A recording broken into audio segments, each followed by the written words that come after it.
Hello, I'm Darby Travers. It's Sunday, the 15th of May. You're watching 6 News. Our top stories tonight. Less than a week to go until Australia decides, with PM Scott Morrison officially launching the government's re-election campaign, but the Liberals may be about to lose a number of key seats based on leaked polling that could end up swinging the election. Plus, 6 News reveals our own polling that shows a large amount of support for minor parties and independents and strong predictions of a hung parliament. We'll also let you know how you can tune into our own coverage on May 21st. And later... Would well, you, I can't, can you I at least can't see where they're coming from? Sure. We speak to Georgia Steele, the independent aiming to take the New South Wales seat of Hughes from Craig Kelly. You'll hear her responses to claims candidate 200 backed candidates act more like a party and learn new information about her own voting record. Good evening, everyone. The finish line is in sight with less than a week to go until May 21, the day when 6 weeks of campaigning finally ends, and Australia will find out whether the current government has been re-elected Labor, one for the first time in 9 years, or if there's a hung parliament that could see the results go either way. Prime Minister Scott Morrison has admitted he may need to change if he remains in office, while Anthony Albanese is promising a better future amid ongoing claims he isn't ready to lead the nation following several stumbles.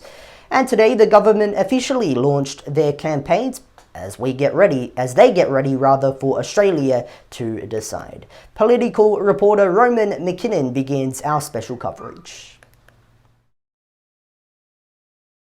The final countdown. 6 days to go until Australians cast their ballot. Today, the LNP finally launched their campaign. There were some high-profile Liberals there, including former Prime Ministers Tony Abbott and John Howard. Labor also held a campaign rally today in Brisbane. It included former Prime Minister Kevin Rudd, Queensland Premier Anastasia Palaszczuk, Deputy Leader of the Labor Party Richard Marles, and of course the Leader of the Labor Party, Anthony Albanese. Labor is hoping to pick up multiple marginal seats, including here in Peter Dutton's seat of Dixon. Statistics released by the AEC shows over 3 million voters have already cast their ballot. That's more than 17% of Australians enrolled. Both leaders will spend the next 6 days flying across the nation, visiting marginal seats, pledging policies, and trying to win over those undecided voters. And of course, we will have election coverage all right throughout the week, the lead up to this election, and of course, 6 p.m. Australian Eastern Standard Time on May 21, the Australia's best young journalists right here on 6 News. Roman McKinnon, 6 News. A WA Senate candidate running has spoken to 6 News about why she wants to give gun owners a fair go. Kate Fantanell is running for the Liberal Democrats and says she wants to shake politics up if elected. I'm a proud pistol shooter. Shooters in Western Australia have been treated with absolute disgust by the police minister, who published the addresses of shooters in the national media, in the local newspaper here. So I've been quite outspoken about this because shooters do some amazing voluntary work in pest control and protecting our native lands from invasive pests, and they're treated with contempt. So I've been very clear about giving shooters a fair go and not using them as a pariah. It's the criminal element that we should be focusing on, not law-abiding firearm owners. Another thing that the Liberal Democrats have spoken, a number of other parties have spoken about fairly strongly for over a year now, is talking about COVID vaccine mandates, talking about people should have a choice whether to get them or not. And a lot of that has come back to just talking about bodily autonomy. Does that extend to abortions? So we've been very clear on mandates of vaccinations. At the moment, WA, 75% of the workforce is required to have 3 injections to keep their jobs. So we've got people who can't go back to work because maybe they took the first 2 injections and they didn't want to get the third for whatever reason. When it comes to abortion, it's a very private, personal, individual issue, and I respect the choice of the individual. I don't think the state or the government should be involved in that person's decision. The same with vaccine mandates. So just in general, just to confirm, if you're saying my body, my choice for vaccines, you would also be saying my body, my choice for abortion? Yes. Meanwhile, another Senate candidate, Drew Pavlou, has claimed credit for a stunt where a Kim Jong-un impersonator crashed an event where the PM was. The Democratic Alliance founder and strong critic of the Chinese government was last week arrested, telling 6 News he will fight New South Wales police over what happened. Police called me aside. They gave me a move on order. They said, if you don't move on now, we will arrest you. Your protest is causing fear and alarm amongst the public. It's going to escalate violently. We demand you leave unless we'll arrest you. And I said, with respect, sir, I'm a candidate at the election. I'm not touching anyone. I'm not violent. I'm a peaceful protester. I believe this is an important cause for free speech. And so on the grounds of my conscience, I won't be leaving. You'll have to arrest me. And then they did arrest me, put me in the paddy wagon, and then they took me to Ryde police station where I got fingerprinted and I got a mugshot, and I was in a cage cell for like 5 hours. And it was like a cold cell, and I just sat there until they bailed me out about midnight. But you said there that you basically said you'll have to arrest me, and you didn't listen to those move-on orders. Is it possible you were just looking for a reaction and a bit of a viral moment? No, because I wasn't taunting the police officers. I was actually extremely respectful. I didn't resist arrest. They didn't even put handcuffs on me. I didn't do anything.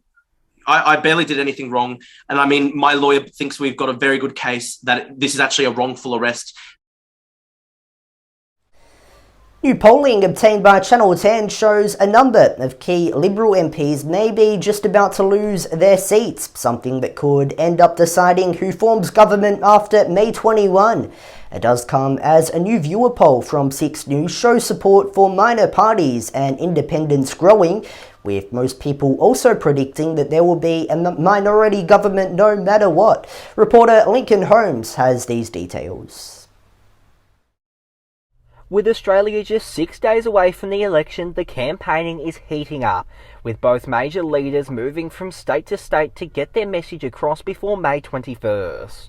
And right now, many major polls are pointing to a change in government.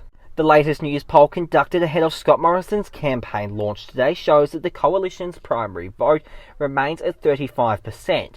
However, Labor's has fallen back 1 point to 38%. Recent YouGov polling also suggests 8 Liberals will lose their seats. This includes Josh Frydenberg and Tim Wilson in Goldstein, who are both facing challenges from independents. Katie Allen, another Victorian Liberal, is also predicted to lose her seat. In just the past few days, the Prime Minister has been pushing a more positive message. I know there are things that are going to have to change with the way I do things. Even as Liberal attack ads ramp up. Little puppet Albo, you stand for everything I stand for, because, let's face it, you can't stand for yourself, can you? However, this doesn't mean it's all good news for Labor. Anthony Albanese's approval dropped 3 points to 38%, while those unhappy with his performance rose 2 points to 49%. And new viewer polling from 6 News shows many aren't fans of Morrison or Albanese, with just over 50% saying they prefer neither or suggest a different option. In addition, the polling showed a drop in support for both major parties. News poll is also showing support for independents and some minor parties, rising to 7%, with the Greens on 11%, the United Australia Party on 3%, and One Nation rising to 6%.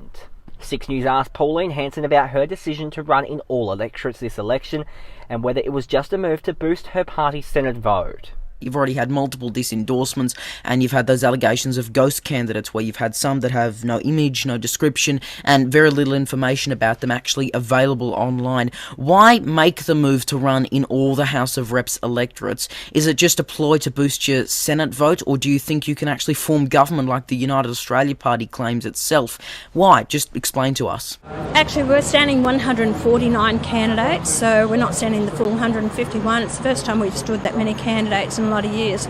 If you go back to 1998, when we did stand a lot of candidates, we pulled 9% of the vote Australia-wide. I think there's an underground swell of support that people want change, and One Nation has been the party that we're really wanting to do it. Clive Palmer just pops up at election time, stands his candidates. We've been there for the long haul, and we intend to send their candidates. When viewers were asked who they predicted would win the election, not necessarily who they wanted to win, very few people predicted a coalition majority.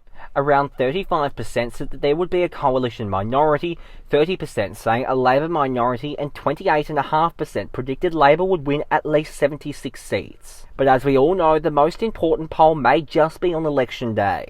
Lincoln Holmes, 6 News. The president of the Australian Progressives has admitted that the party may not gain a seat this election, but they're in it for the long run. She is also running as a candidate for the ACT Senate and says it is an uphill battle to gain any seats in either the lower house or the upper house. I was very drawn to the idea of joining a party because I liked the idea of a party having longevity, leaving a legacy. Independents can often run once, give it one red hot go, but what's left after they finish? At least with a party, you've got a structure there, and you've got, as I said, a legacy that hopefully will outlive me. So I'm looking, to future generations of people to join our party. Another ACT Senate candidate is former rugby union player David Pocock. He responded to reports that those inside Labor are wargaming a worst-case situation where he and the Liberal candidate are elected and the ALP lose their seats. My approach has been wanting to represent a community I love on issues that are important to us. My whole policy platform is based on engaging with our community. Looking at polls in the past, Senator Gallagher is extremely safe, and the candidate, the incumbent that's vulnerable is Senator Selja. But a lot of people are pre-polling, so we'll see what happens. An independent candidate has spoken to 6 News about why she's running for the New South Wales seat of Hughes. Georgia Steele is aiming to take the seat from former Liberal MP and current United Australia Party leader Craig Kelly. But she's also responded to claims that she and other independents like her act more like a party because they have the support of the group Climate 200. Reporter Austin Pollock has these exclusive details. This election, we are constantly hearing about the Teal independents. One group that backs a number of independents is Climate 200. One independent, Georgia Steele, is running for the seat of Hughes, which is currently held by controversial MP Craig Kelly, a seat which he has held for over a decade. Do you think you've got a shot? Oh, yes, I know I have a shot, Leo. I don't mean to be overconfident, but we have been campaigning in Hughes for 7 months now. But as we have heard before, the Climate 200 independents are running in seats mainly held by the coalition and MPs on the right side of politics, which does beg the question, how independent are these independents? The Climate 200 organisation backs around 20 independents who are running or are a part of the federal parliament, most of which are in key coalition seats, and seats such as Craig Kelly's. All I will say is that Hughes is traditionally a safe Conservative seat. And because it's been a safe Conservative seat, it has been ignored and taken for granted by the Liberal Party for decades. And as I said, now I have come along and I'm threatening the status quo. And they all have very similar priorities: climate, economy, and integrity. So it's not hard to see why some people may think that Climate 200 is in fact a political party or even aligned with one. Can you understand why people might say that you act more like a party than an independent? No, I can't understand that. Climate 200 is an organisation, of course, that has climate-focused goals, climate action-focused goals. And so they themselves have taken donations from over 10,000, mum and dad Australian donors for the purpose of passing it on to climate-focused independents. The fact that you're all campaigning on those same or similar or near exact same views on climate and integrity, it does kind of sound like how a party could act. To some cynics would say that. Would you at least see where they're coming from? Sure. Georgia Steele was one of the many candidates who had fake posters featuring her image and the Greens logo printed up in what was described as a mass attack. Whoever made these coordinated attacks took my branding and my image, took the Greens logo, and actually printed up their own corflutes from scratch and put hundreds of them around the electorate. And I also understand around the electorates of Warringah and Mackellar. And with the possibility of a hung parliament this election, independents will play a huge role in deciding who will lead the country. Yes, the experts are all saying, aren't they, that it's a real possibility that we'll have a hung parliament. And I think that would be a great thing for Australian democracy, because it would cause whichever of the major parties to negotiate more, to consult more, to take into account the interests of people other than just what the party wants. And has she ever been a member of a political party? Yeah, I've never been a member of a political party. I've never been a staffer. I've never even handed out how to vote cards for a political party. I am new to politics. I'm not a politician. I have actually swung every which way when it comes to my voting record. There is nothing in my history, nothing in my professional history or my personal history, which really indicates any preference for a particular party.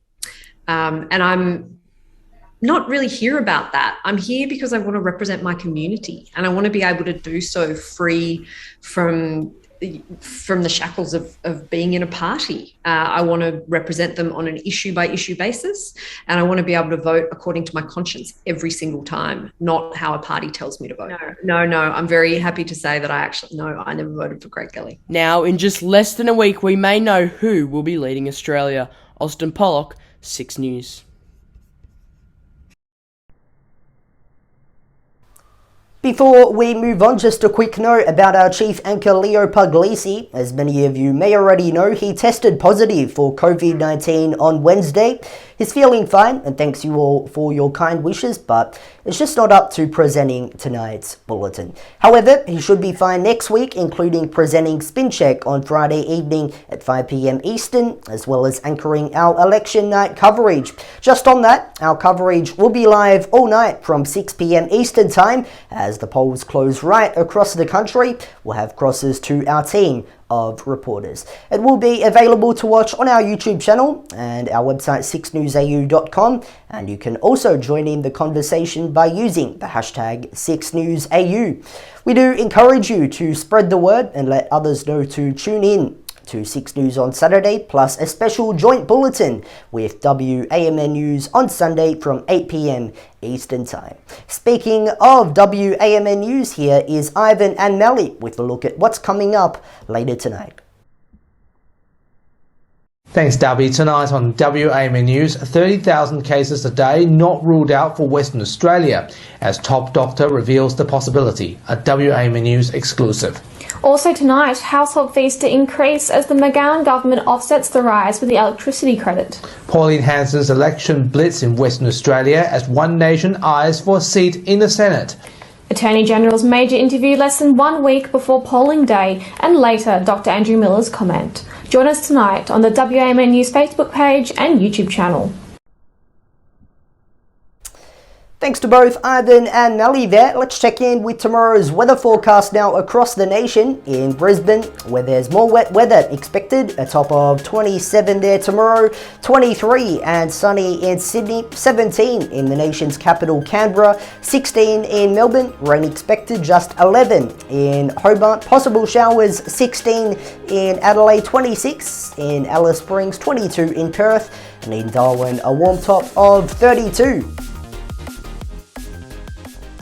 Before we go tonight, recapping our top stories, there's less than a week to go until Australia decides, with PM Scott Morrison officially launching the government's re-election campaign, but the Liberals may be about to lose a number of key seats based on leaked polling, as a new 6 News poll also reveals large support for minor parties and independents. That is it for 6 News on this Sunday evening. You can stay up to date with all the latest headlines by heading to our website 6newsau.com and by following us on our social media pages Facebook, Twitter, Instagram, TikTok and Lits. Just search 6 News AU to find us. Don't forget to tune in to our live election coverage from 6 p.m. Eastern on Saturday, May 21. For now though, I'm Darby Travers. Thanks for your company. Have a good day.